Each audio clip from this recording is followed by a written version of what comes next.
Merci à tous et à chacun. Maintenant, je vais venir sur le podium pour la présentation. Donc, nous avons des jeunes franchement très dynamiques parmi nous. Et je vais vous dire que je vais vendre certains parce qu'ils ont déjà des entreprises. Hein. Si vous voulez de l'emploi, vous pouvez directement prendre leur contact.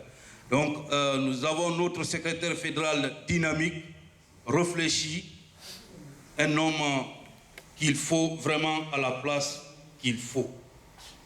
Franchement, on ne s'est pas trompé de l'élire comme secrétaire fédéral. C'est un jeune qui fait la fierté de la Guinée, à travers la France, à travers l'Europe, à travers la Guinée, un peu partout. Je vais bien nommer M. Diallo Siaka. Et il est ingénieur informaticien, responsable d'entreprise, président, directeur général. Donc pour tous les informaticiens qui voudraient bien avoir de l'emploi. Bien. Donc ici, comme toujours, hein, quand tu entends Khamegé, c'est Guinée, un brave homme, c'est qu'il y a une brave femme derrière. C'est ce qui fait la valeur de l'homme.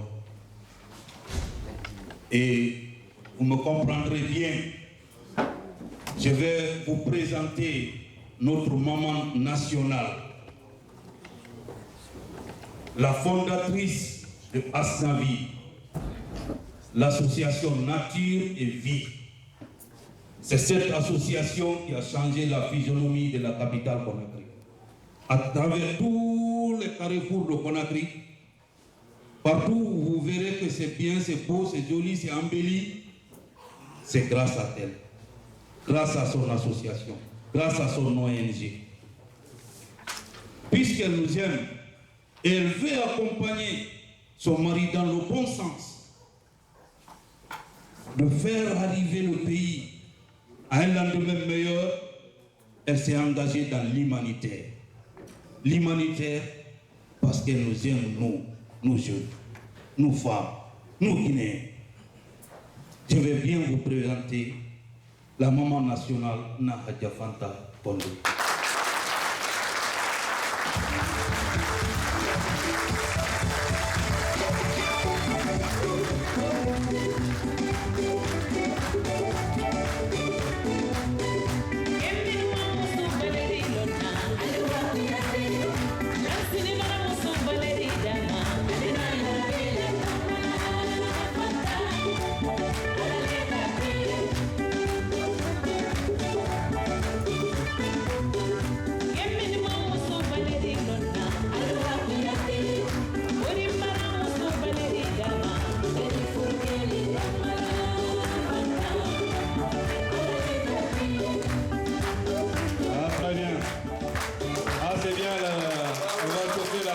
On peut l'appeler.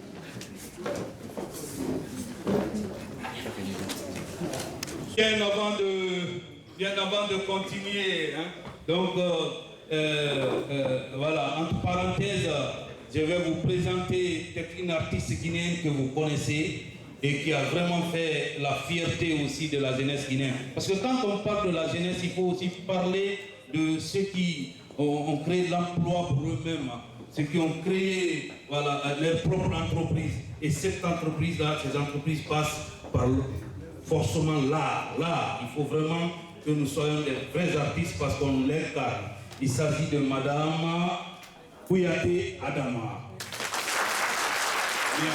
Donc tout à l'heure, elle va nous faire un acapella, hein, parce que ça, je vous dis, hier je la suivais à la télévision nationale à travers le parade. Franchement, c'est impeccable. Donc, bien, donc, je vais continuer d'abord la présentation parce que nous tous réunis ici, on va réunir les Nambouma. C'est un point de convergence qui nous a réunis ici. Et ce point de convergence-là, la loupe se tourne vers qui? C'est l'homme qui a les hommes.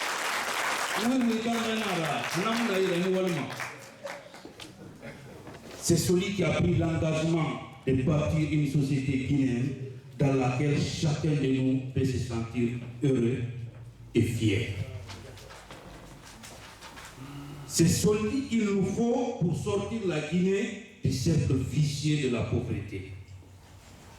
Celui qui a réussi en 15 mois à faire des réformes qui nous ont permis d'avoir plus de 30 000 jeunes à la fonction publique. Imaginez-vous, avant la formation du gouvernement, avant tous les protocoles en 15 mois, 30 000 emplois, sans parler du reste. Celui qui a réussi l'expérimentation de la photovoltaïque. Aujourd'hui, c'est l'énergie renouvelable. C'est ceux qui parlent.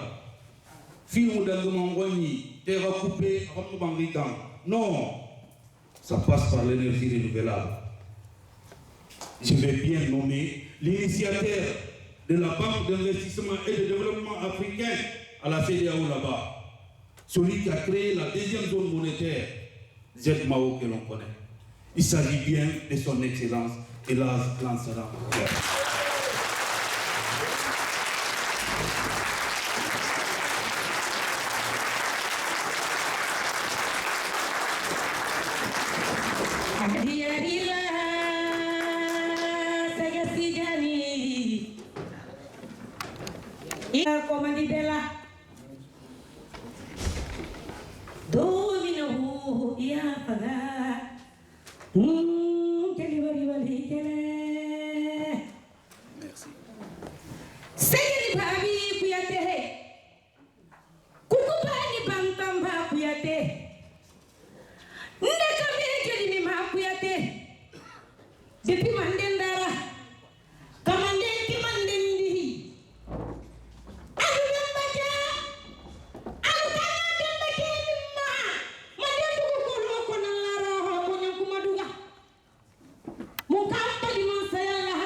Ça fait 2 semaines. Allez,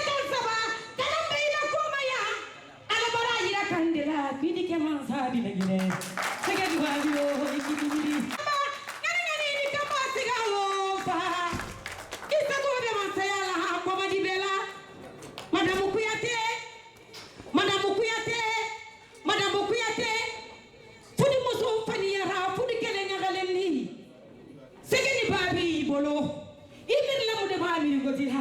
Ku fare ta Kouyaté la ko fudi kile hi bolo. Kouyaté la dude. Kouyaté la so bobo. Kouyaté ba akadibi. Ala masayala. Ka akadibi. Ala sunni salila. Ka akadibi. Ala tamana. Dune ba akali kanti ala fikere. Musoni meseni kutebe sumudine. Ido kaka wala father hasona. Ila gelile ifuni kete ila gelile la. E papa adiko madame Kouyaté isalama alayha godibela kangira ka danti moholu baba. Nanti ramena nanti gile. Dinadi fori.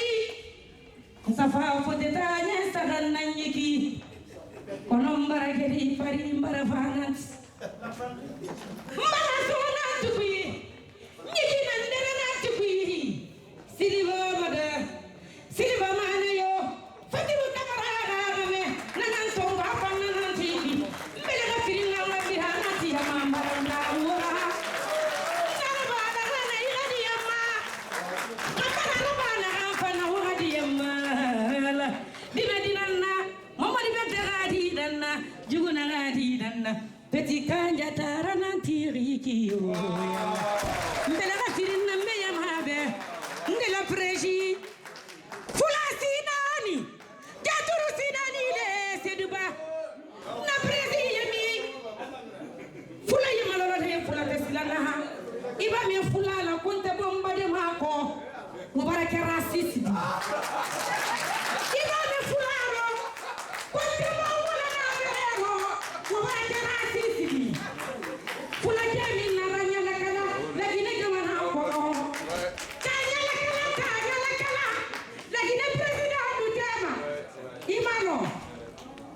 Alifa kone velagine, selu dale velagine selu jallo.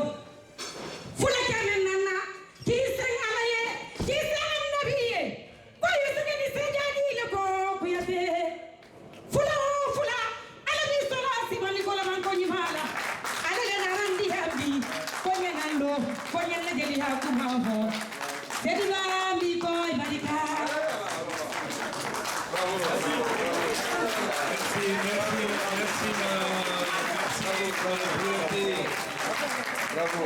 Merci à notre grande artiste.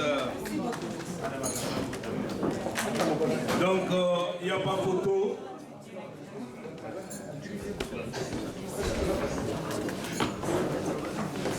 Et nous qu'à venir devant. Envoyez des chefs. D'accord, mesdames et messieurs, photo. Madame Kouyaté, elle a mérité son passage partout.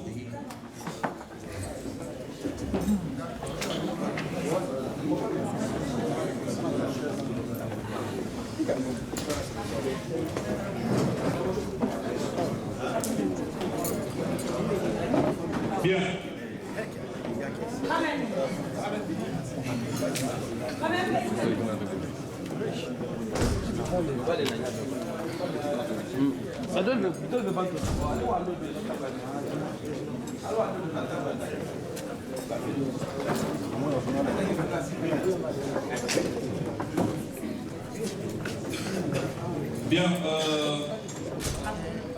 Bien, mesdames et messieurs, comme vous le savez, chez nous, on dit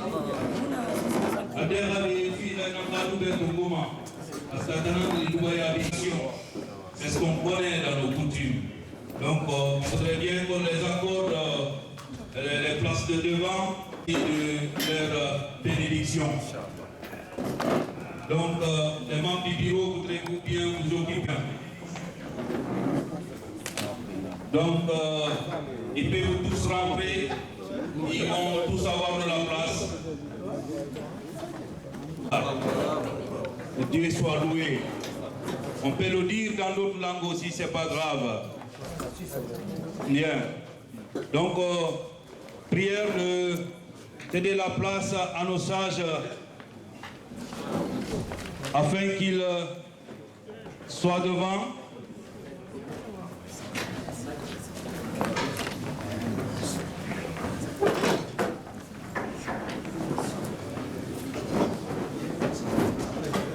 Bien.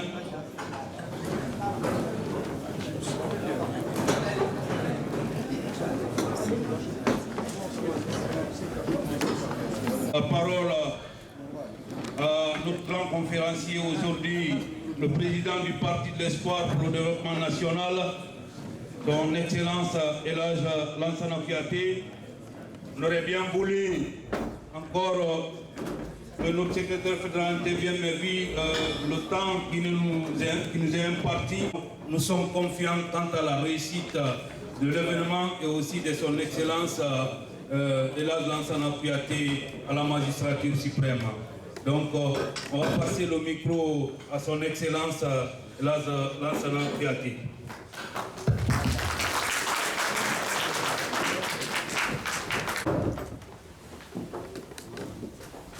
Mes chers compatriotes, mes premiers mots seront pour vous remercier. Nous sommes dimanche, je sais que c'est le jour de repos. 6 jours durant, vous avez travaillé.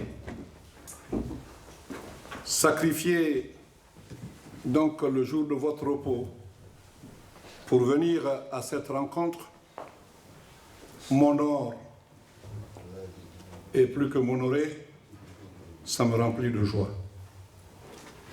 En mon nom, au nom de mon épouse, au nom de nos 2 fédérations de France et de Belgique, je voudrais vous dire un grand merci.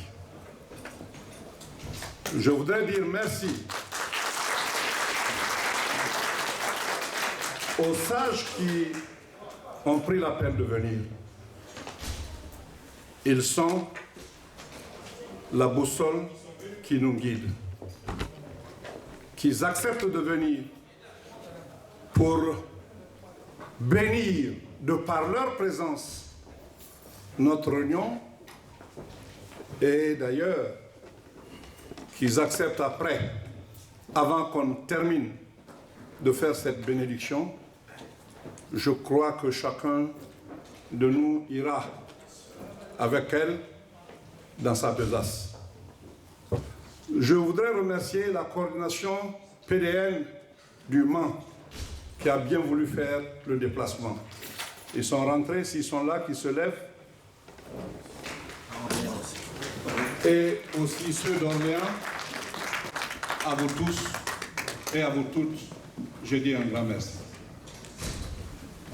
Mes chères sœurs, mes chers frères,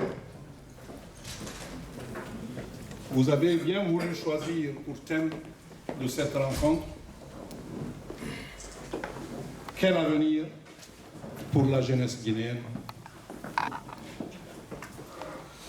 Chômage et désespoir des jeunes. Le titre qui m'a été donné, l'avenir c'est maintenant. Oui, l'avenir c'est maintenant. Il ne s'agit pas de parler de l'avenir seulement des jeunes. Il s'agit de parler de leur présent. Quelle que soit la longueur de l'avenir, le chemin le plus court passe par le présent. La jeunesse, on peut en parler 24 heures. Aujourd'hui, nous nous limitons simplement au chômage, à la question d'emploi, mais tout concerne la jeunesse. L'éducation concerne la jeunesse. L'instruction, parce que c'est différent, concerne aussi la jeunesse. La santé concerne la jeunesse. Le sport concerne la jeunesse. En un mot, la structure du gouvernement, où qu'on soit, quel que soit le poste qu'on occupe, celui qui est à l'éducation, sait que, même si c'est l'éducation nationale, il a affaire à la jeunesse, à l'éducation de la jeunesse. On confond très souvent, parce qu'on pense que l'éducation nationale, c'est l'enseignement. L'éducation nationale, comme son titre le dit, c'est national. Ceux qui sont à l'école et ceux qui ne sont pas à l'école. L'éducation militaire, ça fait partie de l'éducation nationale. Tout ce qui peut faire aboutir à l'épanouissement de l'homme appartient à l'éducation. Mais la jeunesse est au cœur de tout ça. Je l'ai dit à mon ministre de la Jeunesse quand j'étais Premier ministre. Lorsque je lui ai demandé quel est ton travail, exactement dit le mot. Il a fini, je lui ai dit non. Toi, tu es le ministre presque de tous les ministres. Le ministre de l'Éducation s'occupe de l'éducation de la Guinée. Tu dois agir avec lui pour que la jeunesse trouve sa part de lion. Celui qui s'occupe de l'emploi, tu dois faire une interaction avec lui pour qu'il sache que l'emploi de cette jeunesse est la priorité de tous les emplois. La santé, rien ne va sans l'autre. Mais, comme l'intitulé le dit, vous me permettrez de vous dire 2 mots sur l'emploi des jeunes. Et comme préambule, je vais dire que aucune intelligence, aucune sagesse ne peut épuiser ce sujet. Il s'agit de faire une interaction, d'échanger.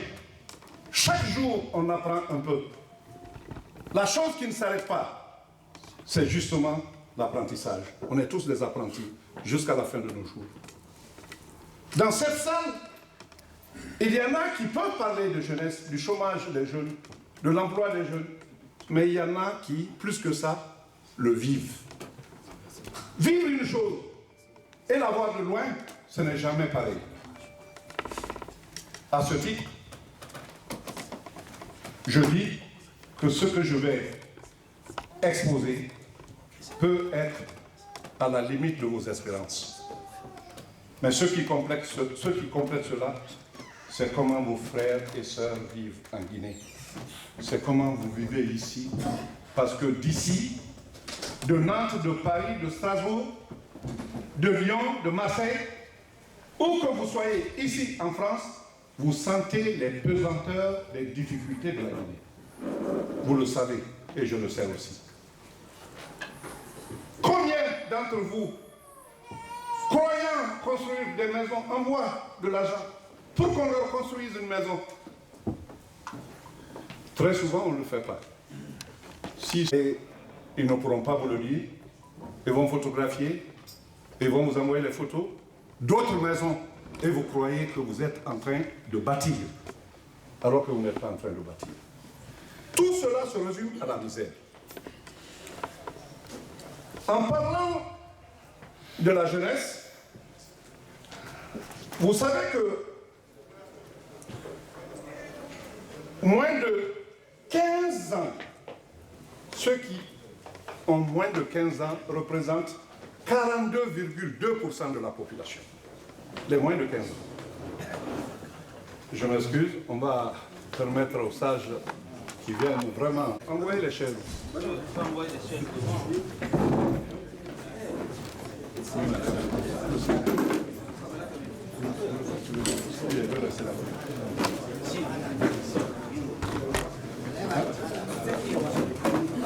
Sofa est large.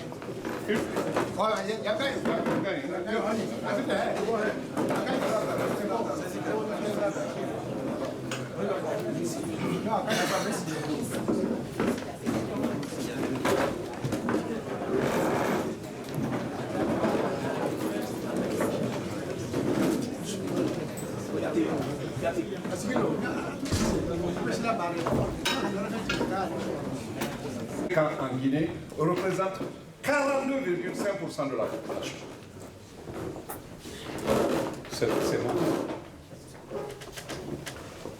Et les jeunes de moins de 10 ans, eux représentent 55% de la population. Ça veut dire que c'est une population qui est jeune. C'est un atout. C'est un atout qui peut être une bombe à retardement. C'est un atout parce que c'est la relève. Mais ça peut être une bombe à retardement si nous continuons à agir comme nous agissons aujourd'hui, dans l'incapacité totale de leur trouver de l'emploi, et pas n'importe quel emploi, de l'emploi qui dure, pas de l'emploi précaire. Vous savez que le taux de scolarisation à l'école primaire, c'est 51%, ce qui est peu, ce qui est absolument peu.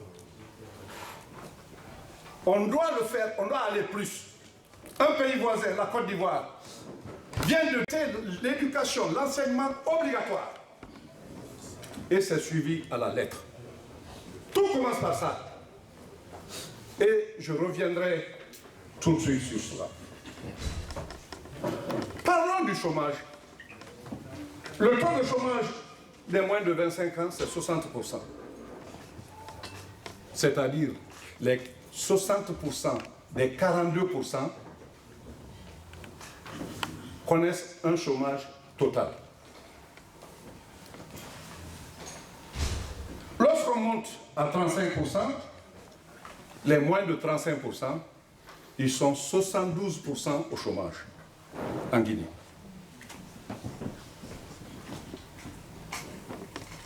Alors, je vous situe d'abord, parce qu'on ne peut parler d'une chose qu'en disant ce qu'elle est. C'est ça la situation. Cette réunion n'aboutira à rien si n'émerge pas de la salle et de cette table des propositions de solutions pour sortir de cela. C'est pourquoi ma conférence ne s'adresse pas seulement au PDM. Ma conférence s'adresse aux Guinéens et aux Guinéens, aux jeunes de Nantes comme d'ailleurs, pour qu'on sache qu'il est inutile de continuer à nous lamenter si on ne prend pas les décisions qu'il faut. C'est cela la responsabilité. Je le dis souvent, les anglo-saxons le définissent bien. Responsibility, ability to respond. Au lieu de contourner un problème, quand vous faites face à ce problème et vous voulez le régler, soyez sûr que vous le prenez par le bon bout, mais réglez-le. Maintenant, vous savez bien qu'il y a un cheminement qui fait que certains pays sont classés parmi les pays qui ont atteint le plein emploi. D'autres sont à des niveaux qui sont acceptables, mais les derniers sont à un niveau catastrophique. La Guinée fait partie de ce dernier lot.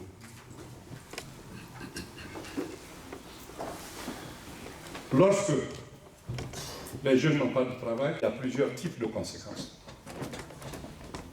Ou, parce qu'ils ne parviennent plus à faire face à leur propre vie, ils ne fondent pas de famille, parce que c'est cher. S'ils ne fondent pas de famille, le pourcentage que je viens d'annoncer, les pourcentages que je viens d'annoncer, commenceront à décliner. Au lieu des naissances, étant donné que l'espérance de vie dans notre pays ne dépasse pas les 52%, alors que ça atteint aujourd'hui, dans le septentrion développé, on est en train d'aller même au-delà de la centaine, c'est vous dire que si nous continuons comme ça, notre population vieillira et il n'y aura plus de renouvellement. Les sages qui sont là, leur souhait à eux tous, à chacun d'eux, c'est de voir un jour leurs enfants réussir leur vie, beaucoup plus qu'eux. C'est le souhait de tout parent. Ça, c'est la première conséquence. Porter un coup de frein à la vitalité du pays, c'est accepter de continuer avec ce boulet que nous traînons au pied. Si, malgré le chômage, ils veulent avoir des enfants, ces enfants seront généralement considérés comme naturels et qu'ils ne seront pas encadrés de ce fait et qui tomberont dans la délinquance. Voilà quelques méfaits. Je vous jure, je ne vous parle pas en tant qu'homme politique. Je vous parle en tant que citoyen guinéen, observant ce qui se passe dans son pays et qui a toutes les frayeurs pour l'avenir, si ça continue comme ça. Pourquoi ce n'est pas une fatalité? Parce qu'il n'y a pas de fatalité. On dit chez nous, c'est un brocard qui le dit, ce qu'on courbe, Dieu t'aide à couper. Mais si tu ne courbes pas, tu n'auras pas cet apport de Dieu. Il nous a envoyé des prophètes depuis Sayyidina Ibrahim jusqu'à Mohammed sallallahu alayhi wa sallam. Oui ou non, ils ont souffert. Ils ont accepté de souffrir pour que nous soyons aujourd'hui ce que nous sommes. Mais nous allons refuser de souffrir pour que nos enfants soient mieux que nous demain. Prenons calmement les questions qui s'opposent. La première source d'emploi des jeunes, c'est d'abord, disons, les agences économiques. Et parmi les agences économiques, il y a d'abord l'État. L'État doit être renouvelé. Les fonctionnaires doivent être remplacés. Mais ceux qui arrivent dans notre pays, la retraite est un calvaire. Parce que ceux qui doivent aller à la retraite n'ont pas eu le temps de la préparer. Comment ils vont aller? Ailleurs, la bataille, ici, vous le vivez tous les jours. Les gens veulent que l'âge de la retraite diminue. Chez nous, on veut éternel.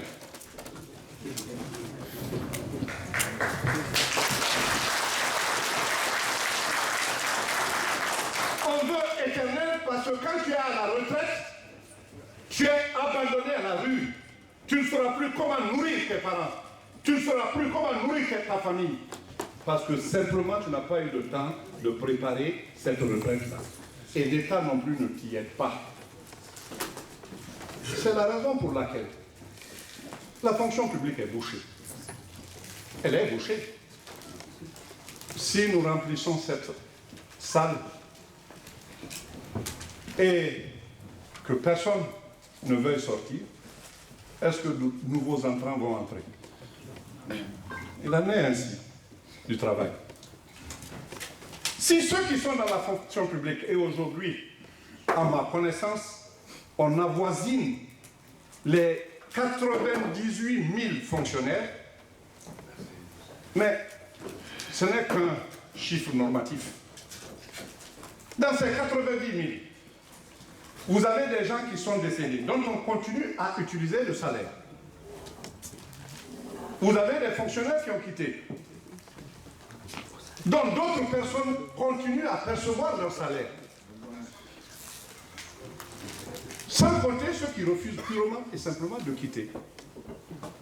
Il faut élaguer la fonction publique. Solution du problème de ce problème.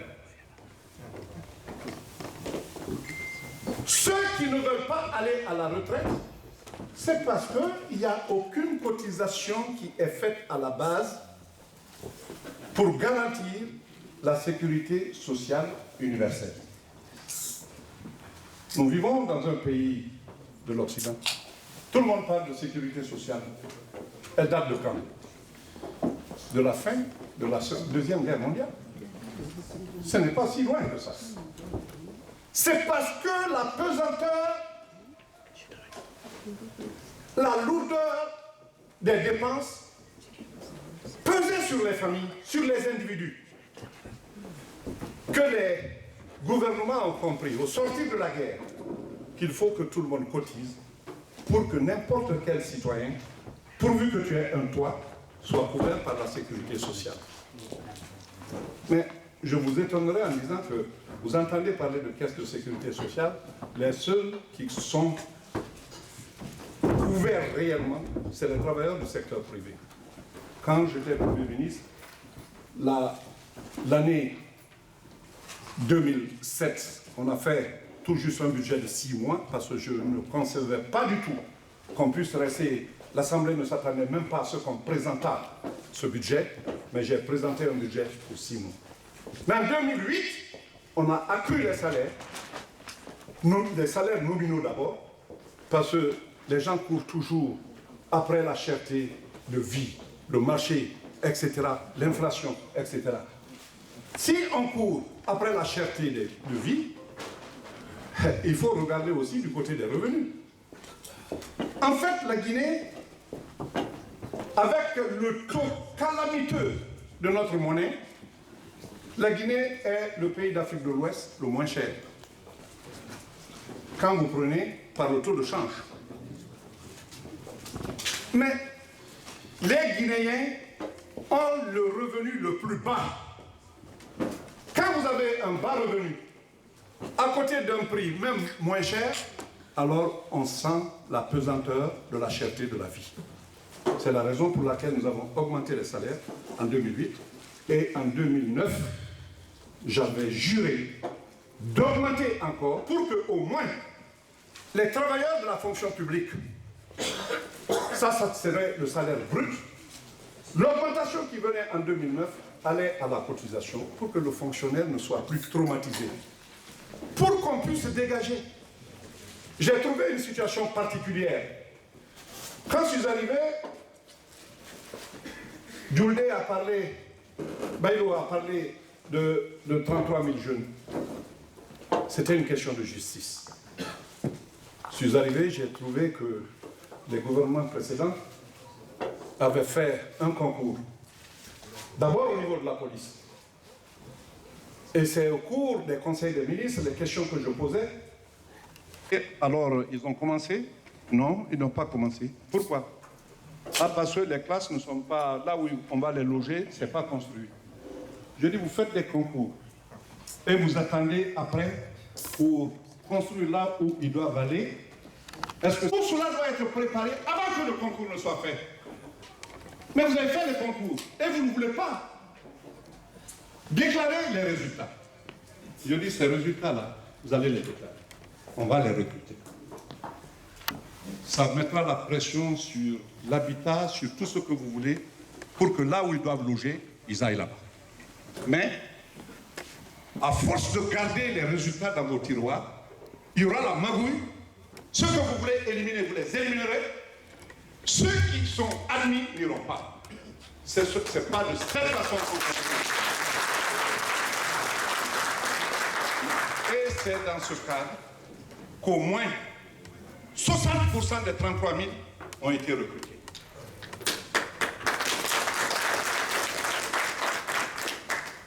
Je vous le dis, mes chers frères, c'est mon cœur qui vous parle.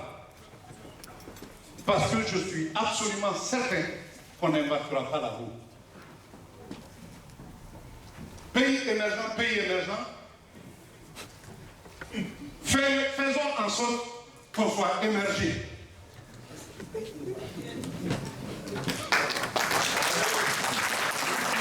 ne pouvez pas émerger tant que vous ne faites pas ce qui est normal. Ce qui est normal. Or, notre pays s'est assis dans l'injustice. Un cas me revient à l'esprit, c'est les pèlerins. Je suis arrivé quand l'année d'avant, les pèlerins devaient partir. 700 d'entre eux qui ont versé leur argent. Ils ont eu leur argent découvert. Des milliards. Et au pèlerinage, après, c'est à ce moment que le sujet est évoqué. Je dis, mais Alors j'ai décidé que les 700 aillent au pèlerinage, aux frais de l'État. Premier convoi, deuxième convoi, troisième convoi, quatrième convoi, aucun officiel de l'État ne doit avoir quelqu'un là. On doit leur donner ça. C'est une question. Les 700 n'ont rien payé. D'autres étaient morts. Vous savez bien chez nous, quand on dit que quelqu'un va, vous quittez votre village, vous dites que vous allez au pèlerinage. Les raisons, on les cherche plus. Si vous n'allez pas, on pense que Dieu n'a pas voulu. Et vous savez que c'est grave. On ne peut pas s'asseoir sur la pourriture. C'est comme quelqu'un qui balayerait le tapis dans la propreté. Donc, ceux qui doivent aller à la retraite doivent trouver une sorte de parachute. Parce que c'est humiliant. Si vous ne connaissez pas leurs problèmes, vous allez les juger alors que tout cela est systématiquement entretenu. Tout de suite, chez nous, quand on vous annonce que vous devez aller à la... Parce que vous allez vers l'inconnu. Jusqu'à 60 ans, 70 ans, on se demande encore quel sera mon avenir. À 70 ans, on va parler d'avenir. Votre avenir est derrière. Voilà une des raisons qui explique pourquoi les jeunes n'ont pas d'apport à la fonction. Le secteur privé, c'est simple. Le secteur privé n'investira pas si jamais il n'est pas convaincu qu'il y aura un retour sur investissement. Le privé ne vient pas parce que ce n'est pas une œuvre caritative. Il vient pour gagner de l'argent. Vous mettez les règles qu'il faut, il respecte ces règles, il voit comment vous-même, à l'intérieur, vous respectez les lois et les règles, il va les respecter. Même à la tête du client, ils vont quitter là-bas, aller ailleurs, où la gestion est saine, où l'État se comporte bien, ils vont changer de méthode d'investissement. Comment voulez-vous qu'ils viennent? Chaque jour, je suis la télé, où on dit, ils viennent ici, après ils se rendent compte que l'État n'existe quasiment pas. Quand ils partent, ils reviennent. Mais avant même de parler des privés, combien d'entreprises d'État sont mortes? Où est Sotelli? Non. Où est Banane? Décapité. Où est Guinoma? Disparu. Rio Tinto? Parti. Fria, la seule usine qu'on avait, parce qu'on a une potentialité énorme en bauxite. Il y a des réseaux qui ont tout dernièrement publié où ils parlaient des potentialités de la Guinée de façon particulière. Et ils citaient la bauxite. Mais qu'on ait une telle quantité de bauxite et qu'on ait une usine, au moins une usine, et qu'on parvienne à dilapider cette usine, est-ce que c'est compréhensible? Mes frères, vous devez savoir que tant qu'on continue à exporter le caillou, puisque on se félicite d'avoir doublé la production de la bauxite, ou triplé ou quadruplé, c'est le caillou qu'on exporte. Ceux à qui on vend savent qu'il y a des produits dérivés dans ce caillou qui coûtent plus cher sur le marché que le caillou lui-même. C'est la raison pour laquelle ils acceptent d'exporter le caillou. Sinon, transformer sur place allait être plus intéressant. Je sais de quoi je parle. Mais ils préfèrent exporter le caillou. Parce qu'au moment où ils ont les produits dérivés là-bas, la Guinée n'est plus du jeu. Je peux continuer à citer. L'entreprise privée, qu'elle soit intérieure ou extérieure, n'investit que quand les conditions d'investissement sont des meilleures. C'est-à-dire, tu investis, tu emploies des gens, tu as ton bénéfice. Mais quand une entreprise commence et finalement décline, elle s'en va, c'est un petit monde. Et ce petit monde-là, il y a la communication entre eux. Et les autres vont dire, mais là où tel a perdu, moi je n'irai pas là-bas. Beaucoup le disent aujourd'hui. C'est une insulte à tous les Guinéens. C'est la raison pour laquelle le privé qui doit employer les jeunes, ce privé-là n'investit pas. Vous savez très bien qu'à un moment donné, il était difficile de trouver certains travailleurs. Les chauffeurs, c'était devenu difficile à cause de Rio Tinto. J'ai un chauffeur qui m'a quitté, il est parti à Rio Tinto. Un chef cuisinier qui m'a quitté, il est parti à Rio Tinto. Mais que voulez-vous? Rio Tinto a fermé. Tous ceux-là sont revenus. Certains en pleurnichant. On s'est trompé? Non, vous ne vous êtes pas trompé. C'est la gestion de l'État qui vous a trompé. Et Rio Tinto a fermé les portes. Ils sont en Australie là-bas. Alors que j'avais déjà fait une conférence à l'IFRI, l'Institut français pour les relations internationales, où j'avais dit, malgré les 700 millions, j'ai dit ça n'ira nulle part.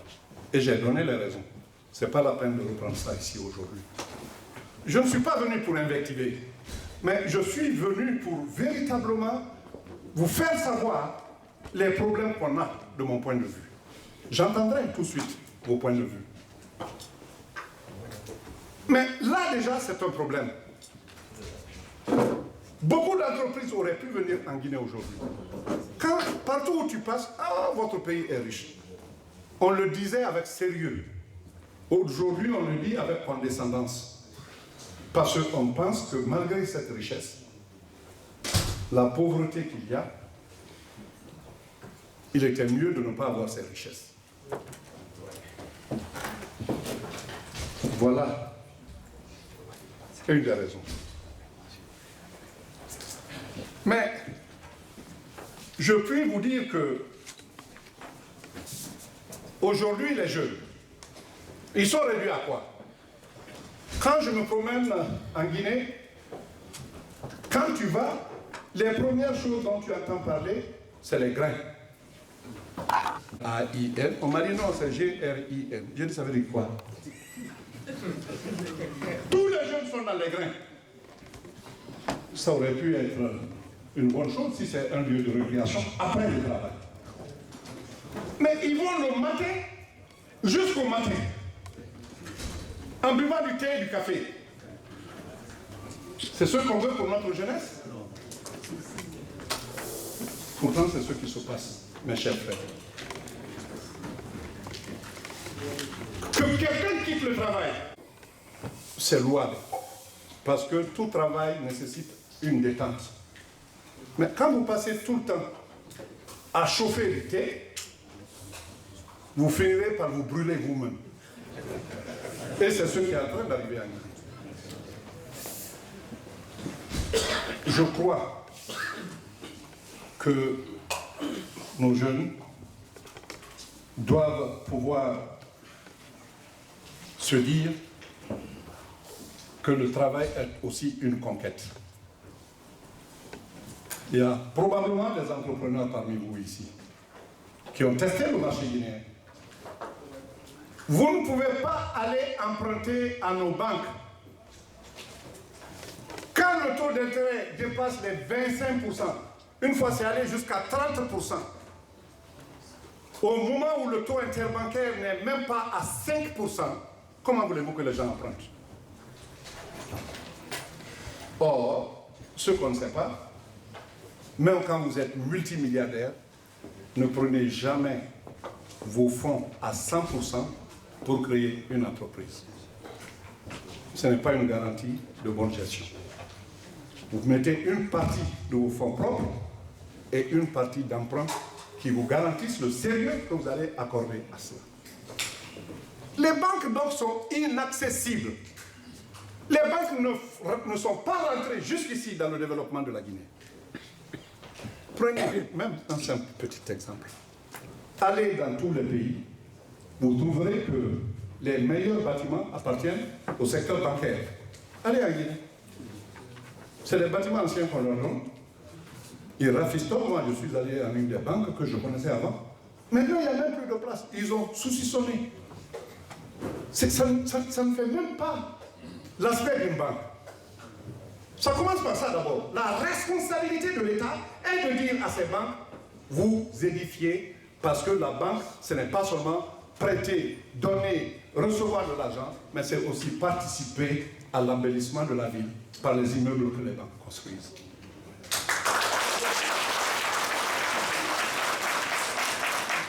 Sans compter le fait que vous n'avez même pas accès.